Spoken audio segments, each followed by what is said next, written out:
Good morning, everybody. It's your boy Ricky Rick, and your boy Ricky Rick is back with another Ricky Talk. And today is August 9th, 2022. In case you didn't know, now you know. What I want to talk with you guys is last night's episode of Better Call Saul, the Breaking Bad spin-off based on the life of Jimmy Miguel, who turns into Saul Goodman, who later becomes Gene, which happens to be Saul Goodman's name after the events of Breaking Bad. So last night's episode was called Waterworks, and I believe we went 2 episodes without Kim. Last week's episode mentioned Kim. This week's episode introduced us to how Kim Wexler's life has been since the events of Better Call Saul and Lalo dying and Howard dying and how she dealt with that. We got introduced to her new employer, which was the sprinkler company.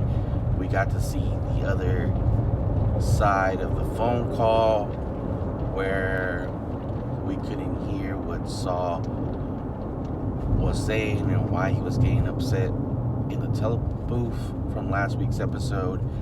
But yeah, Waterworks was,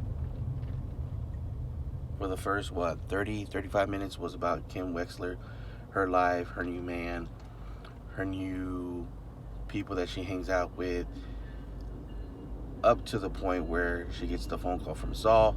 Saul kind of wants to talk to her, see how she's been, see how she's doing. And Kim Wexler, at first stays quiet. Saul starts saying, yell at me, say whatever you want, just tell me, I just want to hear your voice. And what ends up happening is she ends up telling him that he should turn himself in to the cops, to the police, and face the consequences that he's going to have to deal with. And Saul responds back by saying, you know what? We're too smart to get, caught. Too smart to get caught. Too smart to turn ourselves in. And we can keep going. And that's where Kim Wexler, after the comments that Saul Goodman makes, she kind of goes back to Albuquerque, talks to Howard's wife, and pretty much lays it all down for her how Howard died and where he might be and how come no one will ever find his body. So someone else knows about Saul and Kim Wexler's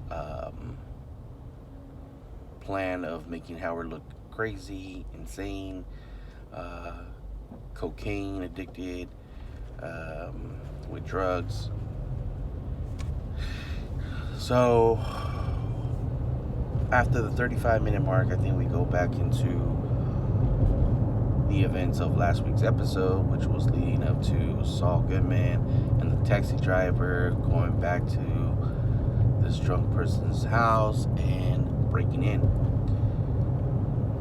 Man, probably one of the funniest scenes in Better Call Saul and Breaking Bad together.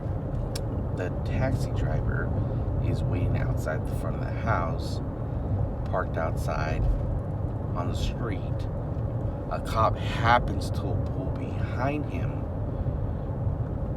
and parks like maybe about 4 or 5 feet behind him. The taxi driver starts getting a little suspicious that the cops are being onto them. Then we get to see the inside of the cop car. We see the 2 officers who are just pretty much taking their lunch break, trying to get a bite to eat, and they're just discussing about the food that they just ordered. And we get the scene of the cab driver getting nervous. He's gonna outrun this cop, turns on the car, puts it on drive, takes off, passes the stop sign and runs into another parked car. Just one of the funniest scenes, man. I'm telling you, man, you gotta see it. I had to watch it twice just because I could not help myself. We were just having a serious moment. We're trying to see if Saul is about to knock out the person in the house, because the person in the house woke up and ends up falling asleep in the stairs. Then we come back to outside, and that thing happens. And then things started getting serious again, because the taxi driver, who happens to be Saul Goodman's partner in this situation, gets caught by the cops. Then ends up calling Saul, how can you get me out of this? Saul's like, you have nothing to worry about, there's no evidence, and all we had to do is convince your grandma to go bail you out. So Saul makes the phone call, calls the grandma, and little do you know, Saul tells the grandma to take a shower, he's gonna get ready, and they'll be on their way to break out her grandson. Little do we know, I know it wasn't going to be easy, because it's the Better Call Saul world.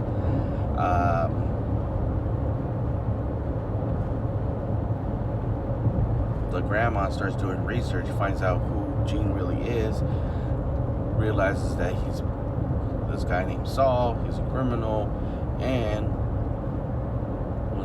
when Gene shows up, she realizes that Carol's not ready, starts picking up that something's wrong, and starts saying, you know what, let's leave my grandson there because I don't have money. Why are you helping him? Why are you doing this? How are you involved? Pretty much. She's starting to ask all these questions. So she uses her computer, like I said, she finds out who Gene really is, and things start to go crazy from there, because the grandma ends up letting someone who, I don't know how to describe it, but she's an old lady, and I'm not sure if she has like a caregiver who's watching her, who's there if something happens, where she has a thing where she presses a button and alerts somebody, the person picks up, and she pretty much just yells out, hey, I'm in trouble, I have this criminal here, his name is Saul Goodman, and then Saul's on the run. Which leads us to our finale. Our last episode of Better Call Saul happens next Monday, and I cannot wait, because the build up, the way these guys are doing the show, especially the final season, has been amazing. I love the build up, then they deliver, then they build something up, then again you got the build up, and then once again they deliver again. This show is by far a very, very, very great prequel, man, because that's the best way I can describe this show. They give you little hints of what's gonna happen, they build you up, and they nail it every single time, man. Like the build up, like how other shows, they build you up, suspense and all this, and then you finally get their delivery, but it's not always as good. Not this show, man. Not this show. So I started thinking to myself as I'm watching this episode, is Kim the reason why Saul gets caught? Does Kim turn him in? And another great thing about this episode, I was telling my girl, I was like, Bob Odenkirk said that we're not done with Walt or Jesse, and I told her, we haven't seen Jesse, we haven't seen Walt, so we're gonna see them in the finale. So I started thinking to myself, Walter White makes sense for the finale, because Walter White's finale of Breaking Bad was mainly about him and doing his roundabouts with the characters, more importantly, that were important to Breaking Bad. And I think that's what's going to happen with Better Call Saul. Gene, we're going to see him on the run, trying to get away, trying to escape. I feel like this time he's going to get caught. Breaking Bad, he got away. I think we're going to see a version where he gets caught. And I wouldn't be surprised if Kim Wexler is the reason why he gets caught. And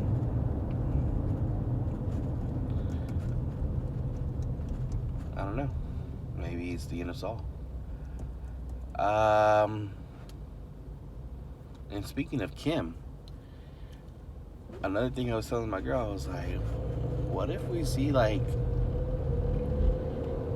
Kim interact with Walt or Jesse at some point in these last 2 episodes? The reason why is because the beginning of this episode, Waterworks, we have Saul Goodman in his office waiting for somebody. He's doing some thinking before he lets this next client come in.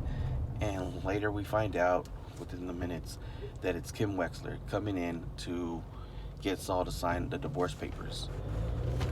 And we pick up with this scene towards the end of the episode where Kim gets the paper signed and Saul is like, okay, have a nice life, bye. And Kim walks out of the office, goes outside. It's raining outside his office building, and I just start thinking to myself, I'm telling my girl, I'm like, man, I can dream, Kim Wexler interacting with Jesse or Walt, and next thing you know, Jesse is standing there smoking a cigarette, and Jesse's standing there and asks him for a cigarette, and they're both smoking. Jesse's asking if Saul's the real deal. Is this guy a real lawyer? Because he's full of commercials. So is it all a gimmick? Is it all full of shit?